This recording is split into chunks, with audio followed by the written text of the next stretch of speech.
ये क्लास 7 का ज्योग्राफी का चैप्टर फर्स्ट है इन्वायरमेंट।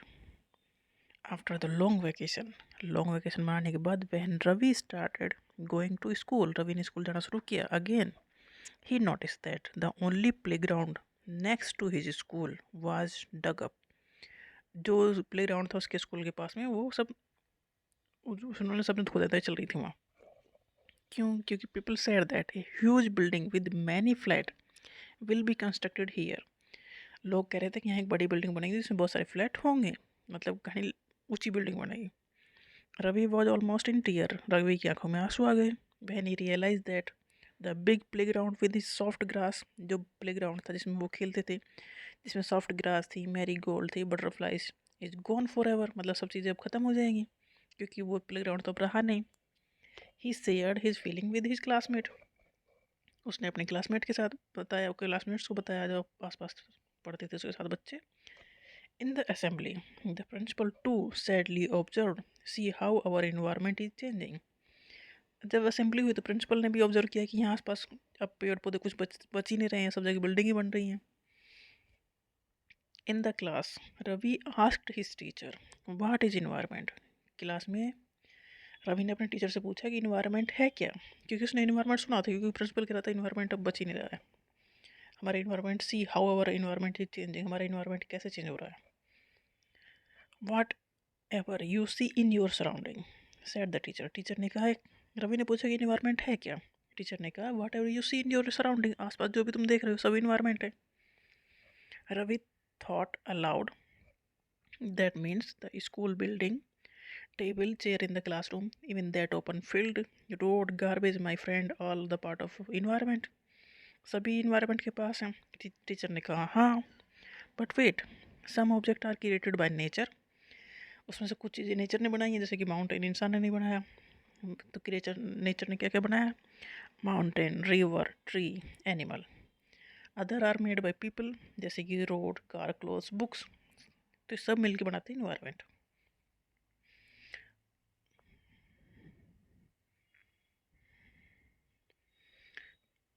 रवि, परमजीत, जैसीमत, Mustafa,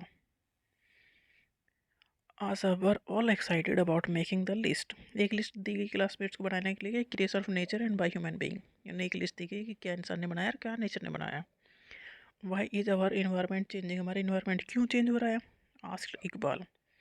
it's all up because of our needs, environment क्यों बदल रहा है, क्योंकि हमारी ज़रूरतें बदल रही हैं, बढ़ रही हैं। जैसे वहाँ प्ले ग्राउंड की जगह बिल्डिंग बन रही है, तो लोगों को रहने के लिए घर बना रहे हैं वहाँ। Environment, environment is our basic life support system, environment है क्या, basic life support system, life exist नहीं कर पाएगी बिना इसके। It provides the air we breathe, environment में क्या है, air, the water we drink, the food we eat, and the land where we live, मतलब सारी चीज़ें इन्वायरमेंट, हवा जो हम, जिससे हम सांस ले रहे हैं, वाटर जो पी रहे हैं, फूड जो खा रहे हैं, और जिस जमीन पे हम खड़े हैं, रह रहे हैं, सब इन्वायरमेंट है। How do human being modify this natural environment, इंसान ने इस इन्वायरमेंट को कैसे मॉडिफाई कर दिया। The car fumes pollute the air, car से जो धुआं निकलता है उसने एयर को पोल्यूट कर दिया। Water is collected in pot, food is served in vessels, and land is use to build factories, हर चीज़ तो हमने अफेक्टेड कर दी। Human beings makes car, mills, factory and manufacture containers, this is how human being modify natural environment, हम मतलब हम natural environment को कहीं ना कहीं अफेक्ट कर रहे हैं। जैसे कि खाली ज़मीन पर घर बना रहे हैं, कार बना रहे हैं, इंडस्ट्री बना रहे हैं, तो इन सब चीज़, जैसे इंडस्ट्री से धुआं निकल रहा है वो एयर को पोल्यूट कर रहा है, कार से धुआं निकल रहा है एयर को पोल्यूट कर रहा है, बिल्डिंग बना रहे हैं मतलब पेड़ पौधे काट के वहाँ बिल्डिंग बना रहे हैं, तो ये भी हर चीज़, हमारा हर काम इन्वायरमेंट को कहीं ना कहीं अफेक्टेड करता है। इन्वायरमेंट में नेचुरल चीज़ें भी हैं, ह्यूमन मेड चीज़ें भी है, इंसान भी खुद एक रिसोर्स है, इन्वायरमेंट का पार्ट है।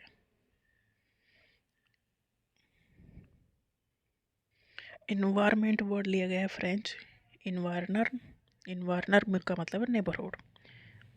Human environment reveal the activities, creation and interaction among human beings, human environment का मतलब सारी एक्टिविटी जो इंसान करता है, क्रिएशन से इंटरेक्शन करता है ह्यूमन स्पीच की, ह्यूमन इंसानों के बीच में। Natural environment, land, water, air, plant and animal, ये सब कंप्राइज द नेचुरल इन्वायरमेंट। ये सब चीज़ें नेचुरल है, नेचर से मिली है। क्या? ज़मीन, water, air, plant. You are familiar with the meaning of the lithosphere. Lithosphere, hydrosphere, atmosphere and biosphere. Lithosphere मतलब जो ज़मीन का टुकड़ा जिस पर हम खड़े हैं। हाइड्रोस्फीयर मतलब जहाँ पर वाटर, जो सारे ओशियन ये सब है। एटमॉस्फेयर मतलब एयर वाला पार्ट, और बायोस्फीयर मतलब जो सारी जगह मिलके जो लिविंग कंडीशन बना रही हैं। Let us learn some more fact about this domains. तो लिथोस्फीयर क्या है? लिथोस्फीयर ये सॉलिड क्रस्ट या हार्ड टॉप लेयर है ऑफ द अर्थ, जिसपे भी सर घर, बिल्डिंग, सड़क सब बने हैं ना, वो जमीन में बने हैं। तो जमीन का वो पार्ट जिससे बने हैं वो एक्चुअल में सारी ज़मीन ही लिथोस्फीयर है। हमारी अर्थ पे वाटर है और कहीं लैंड है, तो जहाँ पर लैंड है या ज़मीन है वो लिथोस्फीयर है, और जहाँ पर वो ओशियन है ये सब है वहाँ पर वो हाइड्रोस्फीयर है। तो लिथोस्फीयर एक सॉलिड क्रस्ट है, सॉलिड पोर्शन है, और द हार्ड टॉप लेयर है अर्थ की, जिससे बिल्डिंग बना सकते हैं, आप खड़े हो सकते हैं। It is made up of rocks and minerals and covered by a thin layer of soil. उसके ऊपर मिट्टी है, ऊपर मिट्टी की लेयर है, नीचे नीचे रॉक्स की लेयर है। नहीं तो ऐसे मिट्टी तो अपना धस जाएगी नीचे, तो नीचे रॉक्स है, उसके ऊपर मिट्टी है। It is an irregular surface with various land form. ये इरेगुलर है, जैसे कि कहीं माउंटेन है, कहीं प्लेट्यू है, कहीं प्लेन है, कहीं वैली है। तो लैंड फॉर्म डिफरेंट टाइप के हैं सारे लिथोस्फीयर पे। Land forms are found over the continent and also on the ocean floor. हर जगह पाए जाते हैं। तो lithosphere is the domain that provides us forest, grassland for grazing. Lithosphere क्या देता है? जंगल, ग्रासलैंड, ग्रेजिंग मतलब पशु चराने के लिए, लैंड फॉर एग्रीकल्चर खेती करने के लिए, एंड ह्यूमन सेटलमेंट इंसानों को घर बनाने के लिए। तो लिथोस्फीयर ने क्या क्या दिया? फॉरेस्ट लिथोस्फीयर पे है, ग्रासलैंड लिथोस्फीयर पे है, एग्रीकल्चर के लिए ज़मीन ये भी लिथोस्फीयर के हिस्से में आ रही है, और इंसानों का जो सेटलमेंट है मतलब कहाँ रहेंगे वो भी लिथोस्फीयर है। It is also a source of mineral wealth. Mineral का भी एक अच्छा सोर्स है। नेक्स्ट है the domain of water is refer to as a hydrosphere. Hydro मतलब जहाँ वाटर है। It comprise various source of water at different types of water body, जैसे कि river hydrosphere, lakes, sea, ocean, सब hydrosphere. It is essential for the all living organism. सारे living organism के लिए भी ये इसेंशियल है। नेक्स्ट है एटमॉस्फेयर। ये thin layer of air, air की जो लेयर है वो एटमॉस्फेयर है, that surround the earth. The gravitational force of the earth hold the atmosphere around it. Gravitation की वजह से ये एयर ये सब लुकी है।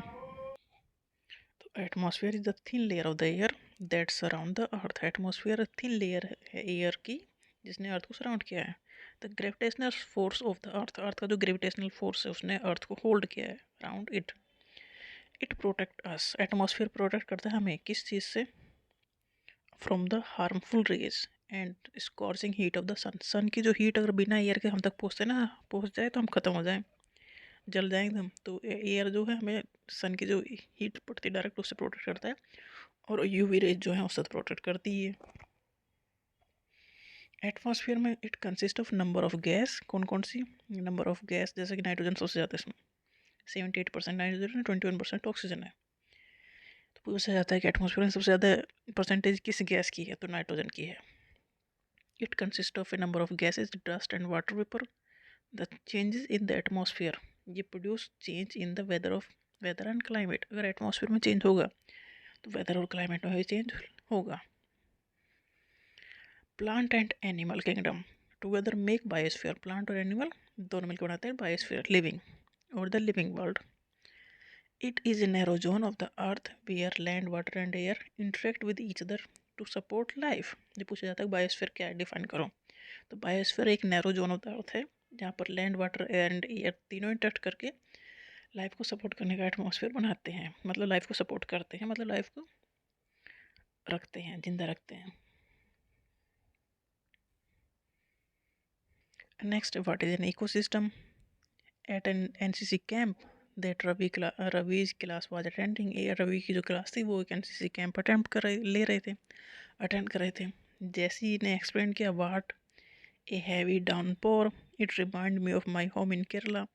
You should come and see how it pours and pours and pours over the lush green field coconut plantation. Hira from Jaisalmer exclaimed, "We get no rain." मतलब कहीं तो इतनी बारिश है और जैसे कि केरला में है, जैसलमेर में नहीं है. We get no rain. We see only kikar and sand as far as the eye can see. But you also find camel. Ravi ने कहा.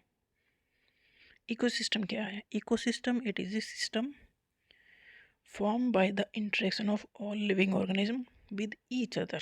लिविंग ऑर्गेनिज्म का इंटरेक्शन हो रहा है एक दूसरे के साथ and with physical and chemical factors of the environment in which they live. ये याद कर लेंगे डेफिनेशन. इकोसिस्टम है क्या? एक system. It is a system form by the interaction of all living organism. जो सारे लिविंग ऑर्गेनिज्म के इंटरेक्शन करने से बना है, जो एक दूसरे के साथ इंटरेक्शन करते हैं, interaction with each other and with physical and chemical factors of the environment in which they live, all linked by transfer of energy and material. Ecosystem मतलब सब आपस में लिंक्ड हैं, लिविंग भी और नॉन लिविंग भी. Hira says not just camel. If you visit our desert, you will see snake. जैसे रेगिस्तान में क्या पैदा था? Camel, snake, lizard, many insect too. Ravi wondered, why do the animal, the vegetation and the way people live vary from place to place? Ravi ने सोचा कि एक जगह पर कुछ अलग ही तरह के जानवर हैं, कुछ अलग तरह से लोग रह रहे हैं, दूसरी तरह पर कुछ अलग तरह से लोग रह रहे हैं, कुछ अलग ही वेजिटेशन पेड़ पौधे कुछ यहाँ ऐसे हैं, जैसे रेगिस्तान में की कर रहे हैं, ये सब हैं, वहाँ कोकोनट हैं. तो ऐसा क्यों है? Are they all related to each other? या सब एक दूसरे से रिलेटेड हैं? Oh yes, very much so. Teacher ने रिप्लाई किया. 5 जून को मनाया जाता है इन्वायरमेंट डे. ये याद कर लेना. 5 जून को है world environment day. All plant, animal and human being depend on their immediate surrounding. सारे प्लांट, एनिमल और इंसान डिपेंडेंट है on their immediate surrounding. Often they are also interdependent on each other. एक दूसरे के ऊपर भी डिपेंड है, सराउंडिंग पे भी डिपेंड है.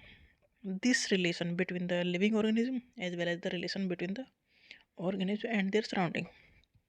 मतलब लिविंग ऑर्गेनिज्म में खुद के जो रिलेशन है और उनका जो रिलेशन सराउंडिंग आसपास की चीज़ों से है, ये सब मिलकर बनाता है इकोसिस्टम. मतलब लिविंग भी और नॉन लिविंग भी सब. There could be an ecosystem of large rain forest, grassland, desert, mountain, lake, river, ocean and even small pond. ये सब इकोसिस्टम का एग्जाम्पल है. जैसे कि बहुत बड़ा रेन फॉरेस्ट वो भी, ग्रासलैंड वो भी, पूरा रेगिस्तान है, माउंटेन है या कोई लेक है, रिवर है, ओशन है, इवन ए स्मॉल पॉन्ड. सब एग्जाम्पल है इकोसिस्टम के. Do you think the park in which Ravi and his friend play form an ecosystem? Human environment.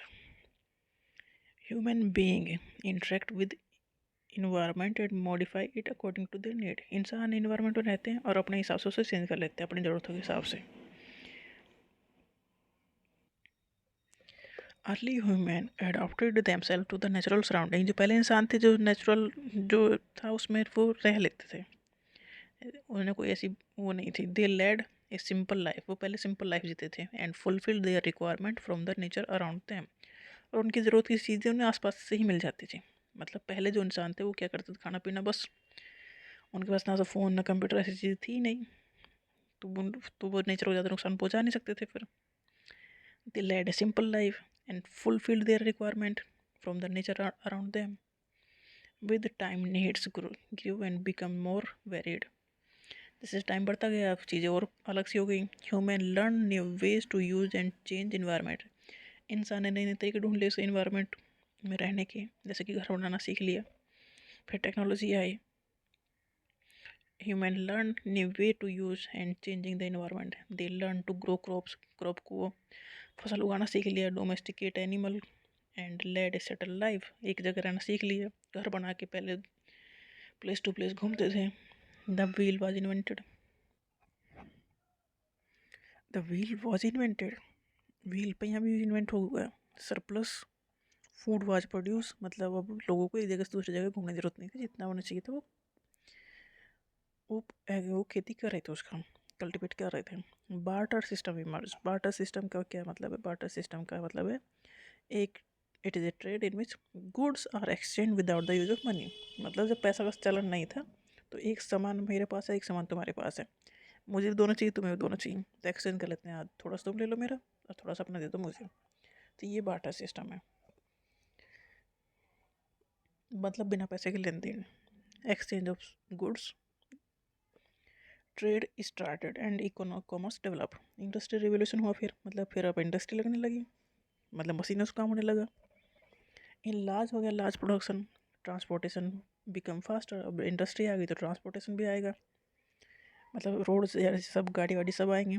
Information revolution made communication easier and speedy across the world.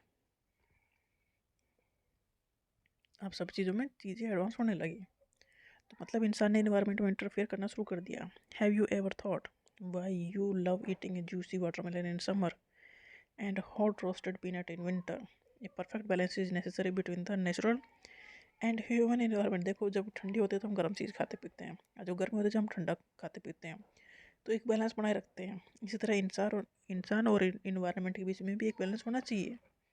Human must learn to live and use their environment in a harmonious way. मतलब इंसान environment के बिना नहीं रह सकता, और environment को इस तरह से छोड़ देना चाहिए कि उस ठीक ठाक रह सको। नूरी, एक girl from Mizoram, from Ravi class में एक नूरी की लड़की थी जिसके जो मिजोरम से थी। ऑफन टॉक अबाउट देयर लस green surrounding of her place. Mizoram में बहुत बारिश होती है, तो वहाँ तो एकदम हरा भरा रहेगा। तो नूरी उसी की तरह बात करती। Seeing Ravi upset at having lost his playground, Noori invited him to visit her home state during the coming vacation. Noori ने कहा तुम ज़्यादा अपसेट मत हो, गर्मी छुट्टी में हमारे घर आ जाना, जो कि मिजोरम में है, वहाँ बहुत हरा भरा है। Ravi's teacher asked the student to draw the landscape, houses and activities of the people and place they visit during the holidays. Teacher ने भी एक होमवर्क दे दिया भाई, गर्मियों में जहाँ जहाँ घूमने जाओ वहाँ की पिक्चर एक बनाना। तो व्हाट इज एन इकोसिस्टम, ये पीछे हो चुका। What do you mean by natural environment? Natural में बायोटिक एबायोटिक दोनों ही होंगे। बायोटिक मतलब लिविंग प्लांट एनिमल, एबायोटिक मतलब land water air. Major component of the environment, natural भी है, ह्यूमन मेड भी, और इंसान भी एक इन्वायरमेंट का कंपोनेंट है। Give for example of human made environment. इंसान ने जो बनाया है उसके एग्जाम्पल देना, जैसे कि रोड, बिल्डिंग, पार्क, बीच। लिथोस्फीयर अपर लेयर है जिस पे हम सब खड़े हैं, ये सब ठीक है। What is not natural environment? Aquarium इंसान ने बनाया है तो नेचुरल नहीं है। नेचुरल मतलब जो नेचर ने बनाया, एक्वेरियम तो इंसान ने बनाया, जिसमें फिश और हम लेके आते हैं ना, जिसमें फिश होती हैं वो। Which is not a component of human environment? Land, ये तो नेचुरल इन्वायरमेंट का पार्ट है। Which is a human made environment? Road इंसान ने बनाया। Which is a threat to environment? Environment के लिए थ्रेट क्या है? ग्रोइंग प्लांट डेफिनेटली नहीं हो सकता इन्वायरमेंट के लिए थ्रेट। ग्रोइंग पॉपुलेशन एक थ्रेट है, क्योंकि जितनी पॉपुलेशन ग्रो होगी उतनी उन्हें जगह चाहिए रहने के लिए, खाने पीने के लिए, सब चीज़ें चाहिए ही। तो इन्वायरमेंट के लिए थ्रेट तो ग्रोइंग पॉपुलेशन है। बायोस्फीयर, मैच द फॉलोइंग में। बायोस्फीयर नैरो जोन है जहाँ पर लैंड, वाटर एंड एयर सब इंटरेक्ट करते हैं और लाइफ को सपोर्ट करते हैं। एटमॉस्फेयर, ये blanket of air which surround the earth.